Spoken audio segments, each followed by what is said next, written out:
ভাই এখানে একটা ভিডিও নাও সুন্দর করে। এটা হচ্ছে এই যে গ্যাপ, হ্যাঁ, যারা বিয়ের সাথে মূত্র থলির সাথে এই যে আমরা ঢুকছিলাম এর আগে, একদম সরাসরি এটা ইউটেরাসের মধ্যে ঢুকে যাওয়া যায়। এখন দেখেন এই যে ইউটেরাস থেকে অলরেডি ব্লিডিং আসতেছে, হ্যাঁ, ওই যে ইউটেরাসের মধ্যে কিন্তু ঢুকে গেছি আমরা। এটা ইউটেরাসের মধ্যে থাকবে ভাই, নিচের দিকে কি আসবে? নিচের দিকে আসলে ভেজাইনাতে তো আসবে না, কারণ ভেজাইনার সাথে কোনো কমিউনিকেশন নেই, সরাসরি ইউটেরাসের সাথে কমিউনিকেশন রেখে দেবো। হ্যাঁ, হ্যাঁ, এটা তো শুধু আমার গাইড করা। গাইড করা।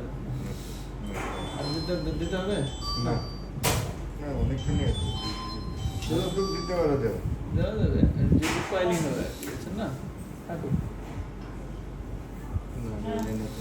না, ভেজাইনাতে কোনো কমিউনিকেশন নেই, এটা সরাসরি একদম ইউটেরাসের সাথে কমিউনিকেশন।